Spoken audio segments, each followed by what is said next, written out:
Hello, friends. Welcome to This Day in Jack Benny. I'm John Henderson. This episode is from May 30th, 1937. Last week, Jack Benny was sick and missed the program. Meanwhile, Bing Crosby mentioned Jack on his program, The Kraft Music Hall. Dr. Dorsey and his semi-classical cats are about to accomplish something that even Jack Benny couldn't handle. Jack messed around a little with Franz Schubert's The Bee, but Dr. Dorsey and his colleagues got a bee here that Jack probably couldn't even pronounce. In this episode, they do an impression of the film star Mae West. Listen, Rico, where I come from, they call this pulling a fast one on you. Giving you the business. Why don't you make yourself scarce? Laural and Hardy were a comedy team. Don't you tell a soul about this, because if you do, we'll be sunk. If it's that serious, maybe we'd better burn the evidence. Then nobody will ever know. Shakespeare. Look, not now. And in theaters, you could see the latest Dracula movie. Be light in the castle, Dracula. There was a new book for single women called Live Alone and Like It by Marjorie Hillis. And some new songs, Moonlight and Shadows. Moonlight and shadows, and you in my arms, and a melody in the bamboo tree, my sweet.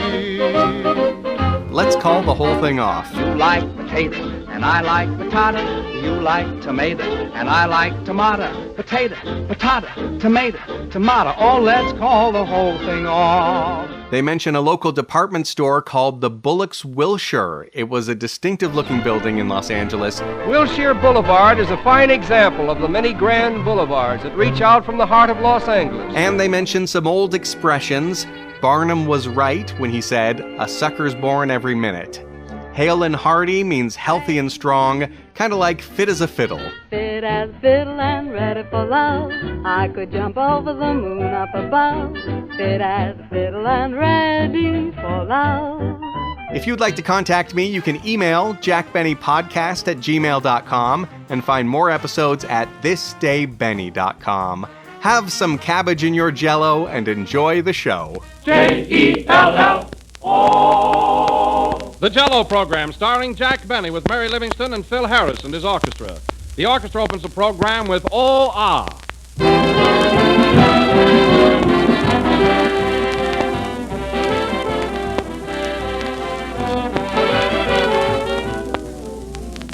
Just around the corner is June and hot summer days that call for crisp, tempting salads. And the best salads I know of call for Jell-O. Try combining fresh vegetables or fruits with Jell-O for an appetizing luncheon or supper salad. If you've never used Jell-O in salads, you've missed a great bet. For shimmering Jell-O makes the most refreshing, zestful salad you ever served. And here's one suggestion. Mold shredded cabbage, diced cucumbers, and celery in lemon Jell-O. Serve on crisp lettuce with real mayonnaise. Or make a fresh fruit salad with orange Jell-O. Why, there are any number of interesting salad combinations you can work out for yourself using any one of Jell-O's 6 delicious flavors. And you'll enjoy them all, for Jell-O has that extra rich fruit flavor. Flavor that comes from the real ripe fruit itself. But whether you serve Jell-O as a salad or as a dessert, always be sure to get the real thing. Genuine Jell-O.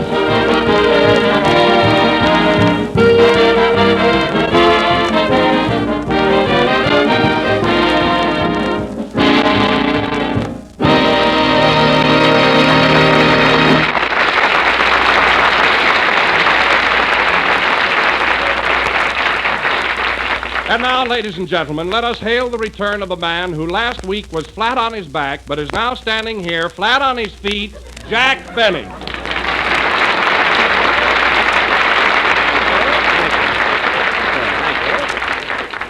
Hello again. This is Jack Benny, remember? The fellow who wasn't here last Sunday? And I want to tell you something, Don. It's a good thing I've got flat feet. Because I'm still pretty shaky, and I'd probably topple right over if they weren't. Oh, come on now, Jack. You weren't so terribly sick. I wasn't, eh? That's all you know about it. As it happens, I was critically ill. Well, I didn't see any headlines in the papers about it. Well, that's not my fault. I phoned them all. Next time, I'll take out an ad. Well, Jack, you certainly look rested after a whole week in bed. Did you get much sleep? Don, how could I sleep with 12 flu germs playing bingo on my chest all night? Playing bingo, eh? Yes. I didn't mind that so much, but when they asked me to call out the numbers, I thought that was going too far.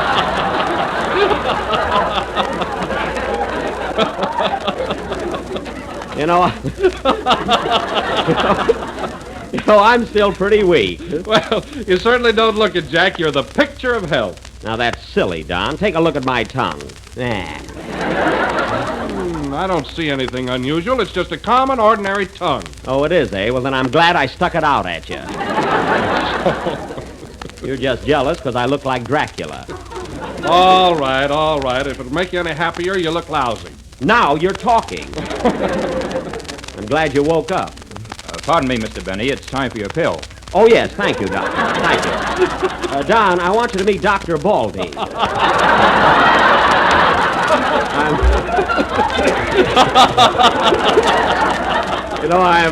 I'm still under his care. How do you do, Doctor? You could stand dieting, young man. Oh. You see, Don, his mind is always on his work. My nurse is here, too. She's waiting out in the hall. Why don't you have her come in? Oh, no, not with these orchestra boys around. They're wolves in rented clothing.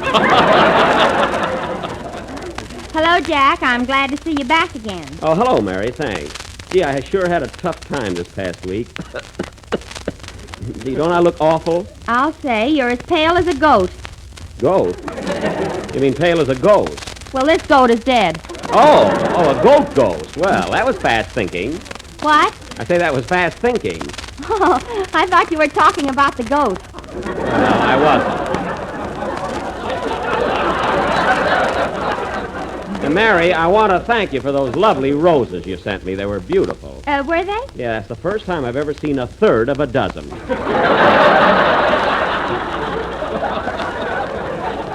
But, Mary, I did notice that the roses were quite limp and droopy there. What happened? I knew you were sick, so I boiled them. Well, it's a good idea. You can't be too careful, you know.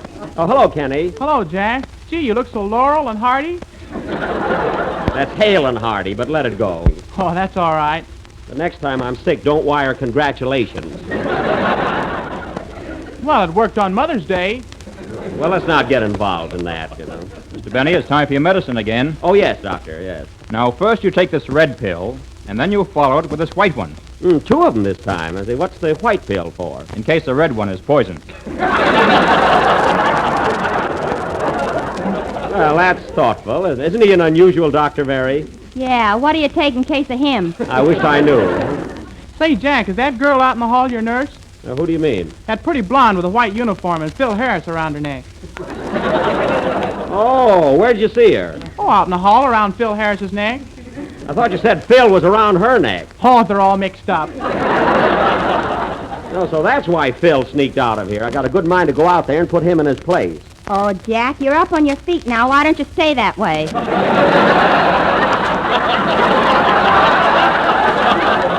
Yes, maybe I better wait till I'm myself again, you know. Oh, it's you. Hiya, Jack, old boy. Glad to see you back again. Thanks. What are you doing out in the hall there, Phil? Well, I wasn't feeling so good, so I had your nurse take my temperature. You did, eh? Well, wipe it off your lips. What's that you got in your hand? She wrote me out a prescription. Oh, yeah? What is it? Hillside 5027.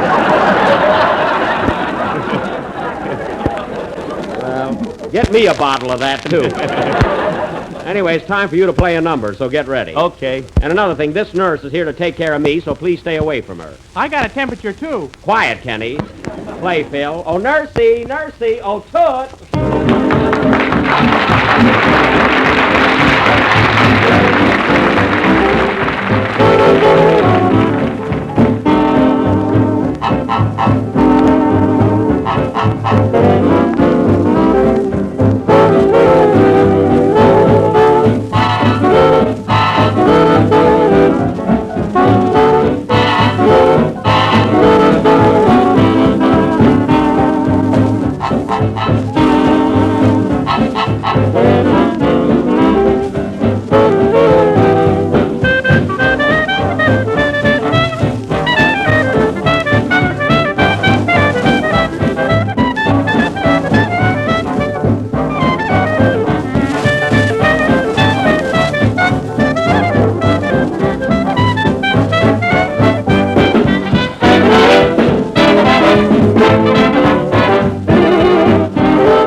played by Phil Harris and my nurse, or his orchestra. And incidentally, Phil, I listened to you last Sunday when I was home, and your specialty was very good. I didn't know it was in you. Thanks, my little buckaroo. Well. Did you hear me too, Jack? Of course I did, Kenny. I thought you did a swell job. Believe me, I was all in. I had to sing 3 songs. Oh, what a strain. 3 songs in 1 week. I don't see how you did it. I bet it'll tell on me when I get older. Oh, no doubt. No doubt. Say, Mary, that reminds me. Why didn't you work last Sunday? Who, me? Yeah. Oh, I wasn't feeling so good. I had fever and chills and pains and a headache. Oh. So we all went to the Trocadero. It's been quite a party, huh? Yeah, with some stuff. Yeah. Say, Jack, tell us the truth. Did you get a kick sitting home listening to your own show? Yes, I did, Don, and I'm going to tell you something, but don't let it go to your head. When you read the commercial and told everybody how to make Jell-O, well, it just did something to me. I tell you, Don, I was electrified. Oh, you're kidding. No, I'm not. And Don, listen, Don, when you said, look for the big red letters on the box, as sick as I was, I jumped right out of bed and looked for them. You did? Yes, sir. Ah, Jack, didn't you love the way I said, there is only one Jell-O, and the trademark is your guarantee? Don, when I heard that, well, there was a lump on my throat. Don't you mean a lump in your throat? No, this was an ice bag. But, Don, the biggest thrill I got all evening was when you mentioned the different flavors. Really, Jack?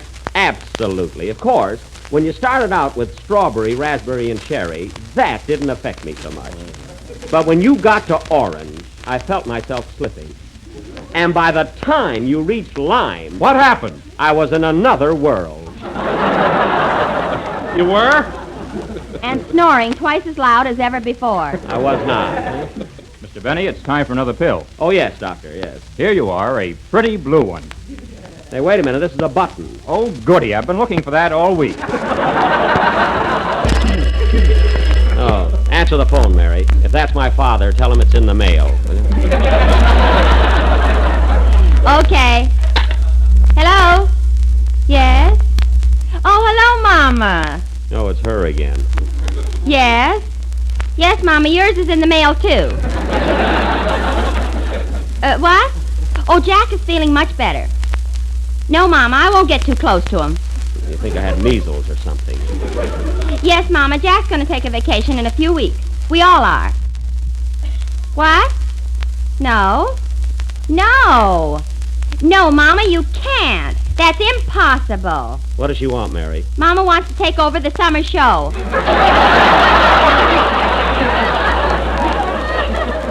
Tell her no, I'll never be able to follow her. Oh, Mama, he says he'll never be able to follow you. What?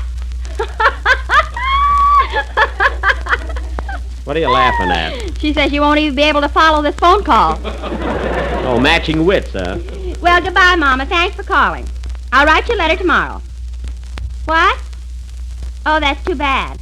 Well, goodbye. Isn't that awful, Jack? I won't be able to write letters home anymore. Why not? Papa's raising pigeons in the mailbox.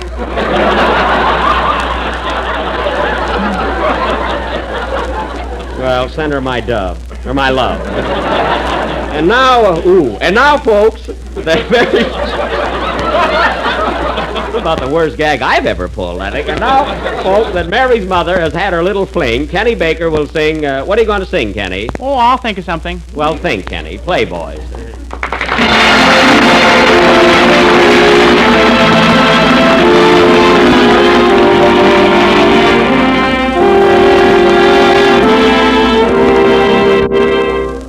Whenever I hear thunder, it echoes in my heart, and so I keep on wondering how long we'll be apart.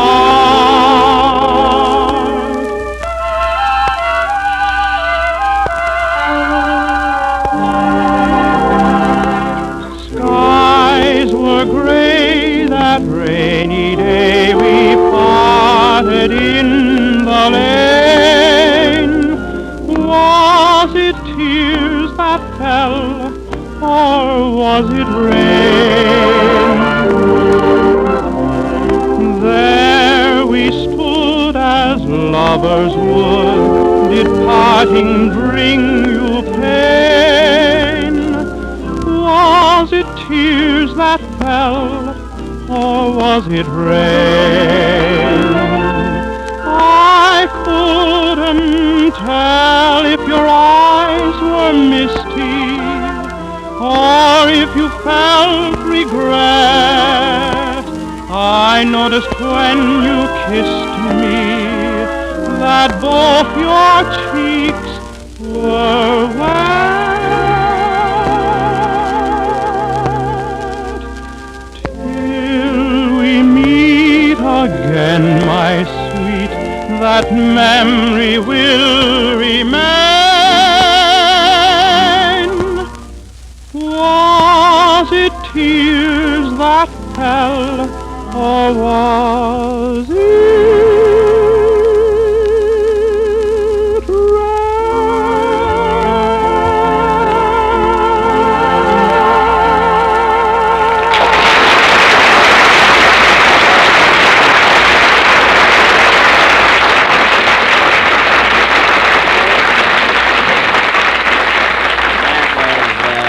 Kenny Baker singing Was It Rain from the hit Parade. And Kenny, I must tell you, last Sunday I heard you sing that number you wrote. What's the name of it again? You Are My Love. That's it. It was beautiful. I'll have to play it on my violin sometime. Oh, Jack, it's my first song.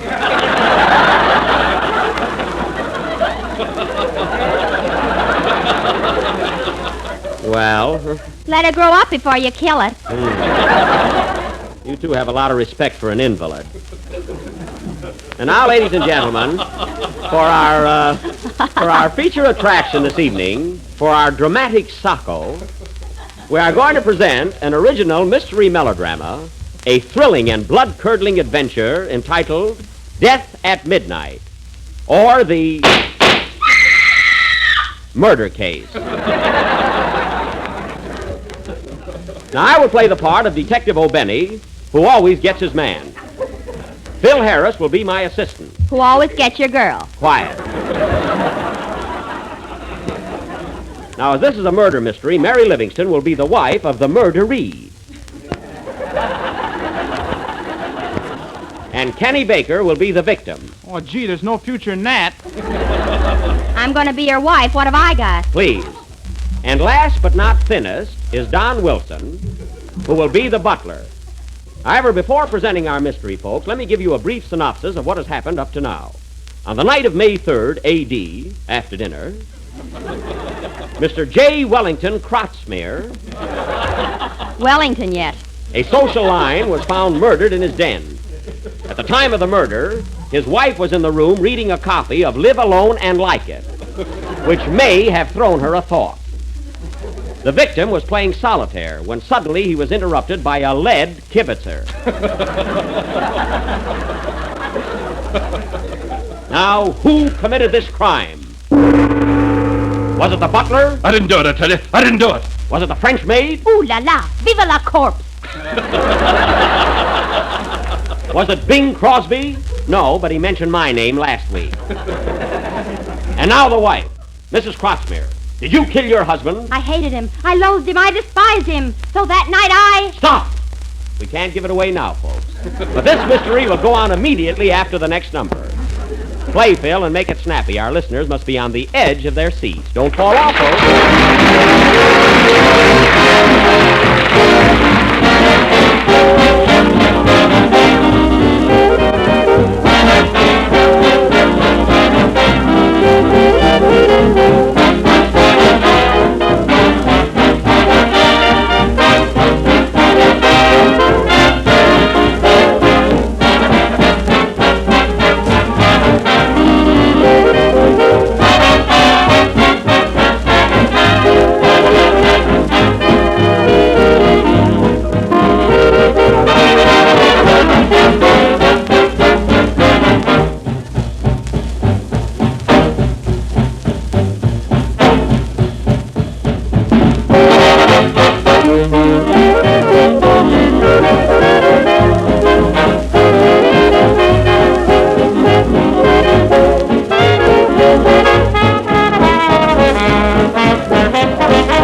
played by Phil Harris and his orchestra. Now, ladies and gentlemen, for our mystery play, Murder at Midnight, or When My Dreamboat Comes Home.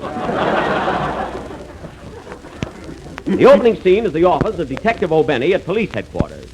Curtain. Phone call. I mean music.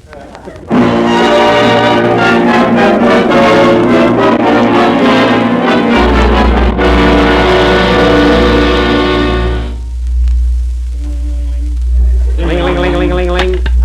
Hello? Police headquarters. Let me talk to Detective O'Benny. That's me. What is it? My name is J. Wellington Krutzmeer. Well, there's nothing I can do about that. What's on your mind? I got a hunch I'm going to be murdered. What makes you think so? My wife is always pointing a gun at me. Well, when she pulls the trigger, let me know. All right. Goodbye. Goodbye. Anything wrong, Cap? Oh, some fella thinks he's going to be murdered. Is he? I hope not. The boys are delivering beer in the patrol wagon. Hello? Detective O'Benny speaking. This is Mrs. Crossmere. Were you just talking to my husband? Yes, nice chap. He sure was. Now, what do you mean? Come over at once. I think he's been shot. Your husband shot? What makes you think so? He's laying on the floor, and there's an extra buttonhole in his shirt. There is, eh? Well, I'll be right over. And don't make any more buttonholes till I get there. Okay, Cap, bring some White Rock. Right. Goodbye. What happened, Cap? Crotchmere was right. So was Barnum. Yes, and they're both dead. Well, we got to do something about that. You take Barnum, and I'll take Crotchmere. No, you take Barnum and I'll take Crotchmere. Barnum, Crotchmere, Crotchmere, Barnum. Let's spell the whole thing out. No, we can't do that. We got to get over there at once and investigate. Follow me, Harris. Righto, Cap. Take care of the office, Lieutenant. Okay. Come on, Sarge. Let's go. Better take your pill first, Mr. Benny. Oh, all right, Doc. Come on, Sarge. We're off. Cap O'Benny rides again.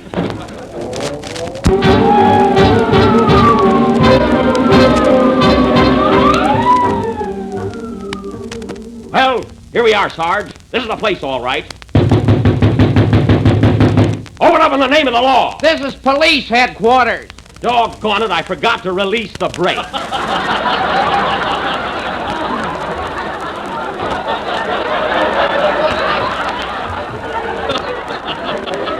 Well, let's try again.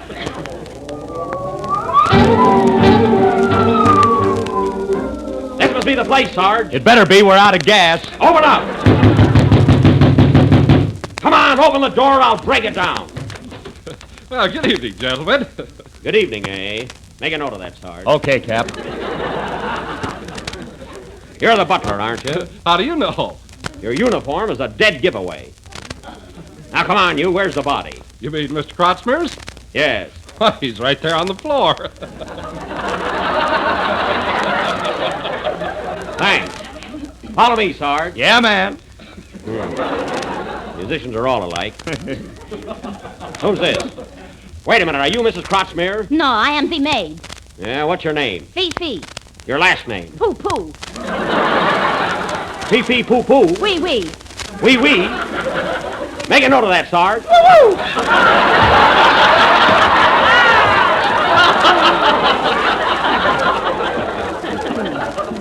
Sergeant. Now, Fifi, bring Mrs. Crotchmere in here. Here I am, Cap, fit as a fiddle and ready for a new husband. Oh, yeah? I want to talk to you, madam. Go ahead, Blue Coat. Take a load off your feet and sit down. Thanks.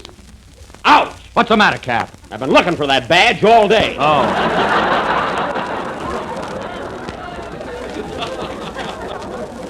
Now, Mrs. Crotchmere, where were you at the time of the murder? I'm back at the gun, minding my own business. So you did have a gun, eh? Yes, Where'd you buy the bullets? at Bullocks Wilshire. That's a local gag, folks, but it fits. Now, listen, Mrs. Crotchmere. I want the whole story from you right from the start, and I want the truth. Get it, the truth. Okay, Bloodhound. My husband and I were sitting in the den. He was behind his desk cleaning his pipe Yes, go on. when suddenly a shot rang out. I looked toward the window, and there I saw... Beg pardon, madam. Are we having Jell-O for dinner? Yes, Jenkins. Any particular flavor? A little of each, and be sure that it's genuine Jell-O with the big red letters on the box. Make a note of that, Sarge. Gotcha, pal. Now, go ahead, Mrs. Crosby. What did you see? Well, I looked out of the window, and there in the moonlight I saw shadows running across the lawn. Oh, moonlight and shadows, eh? Must have been making a dash for the hit parade. Make a note of that, Sarge. Ain't worth it. And then what happened, Mrs. Crosby? I screamed and fired 2 shots. 2 shots, eh? I thought you were lying. Now listen, gal, you're coming with me. And what's more, you're coming without a struggle. I never struggled yet, big boy.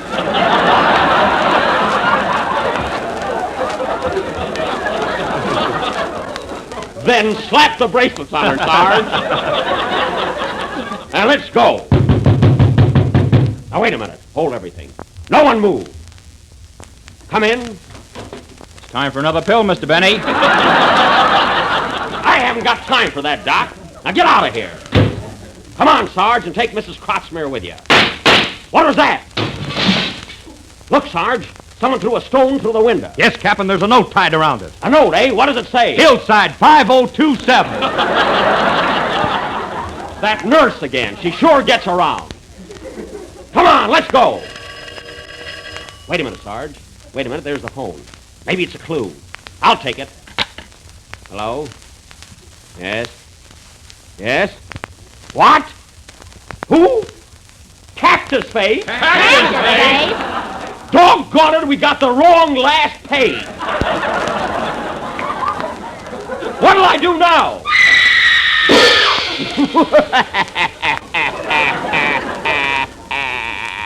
This will be concluded next Sunday night. Will the murder be solved? Will they find the right page? Will Jack's doctor run out of pills? Listen in next Sunday night and find out. Play Pill.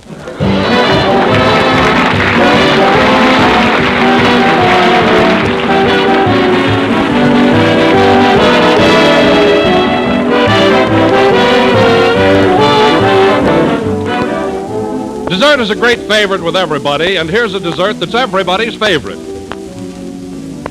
Ice cream made with Jell-O ice cream powder. The new way to have rich, mellow ice cream more quickly, more easily, more economically. For Jell-O ice cream powder makes delicious, creamy ice cream, the kind with the real old-fashioned homemade flavor. Yet you actually use less cream and get more ice cream. And you make it right in the freezing trays of your refrigerator.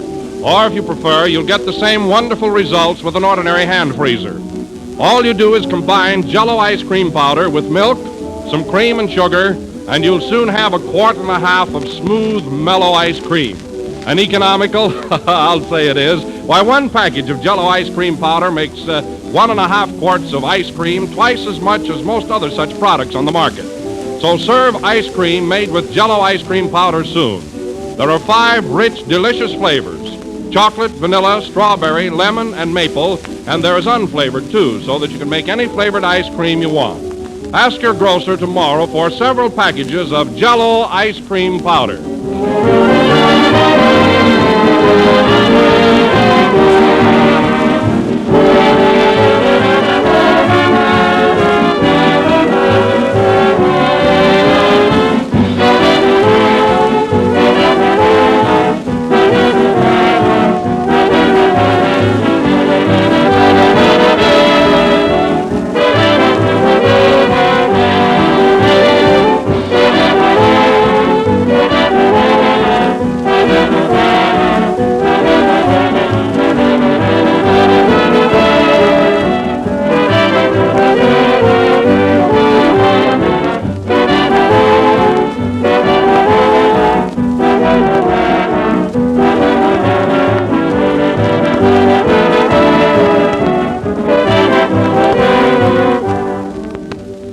The last number of the 35th program in the new Jell-O series. We're with you again next Sunday night when we will finish our thrilling mystery. So be sure and listen in. Come on, Mary, you going home? Take my handcuffs off first. Oh, yes, that's right. Good night, folks.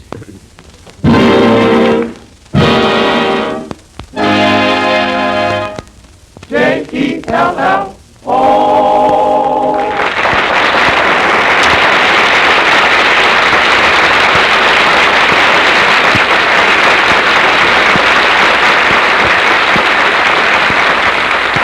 The tune and Run Away from Love is from the Singing Marines.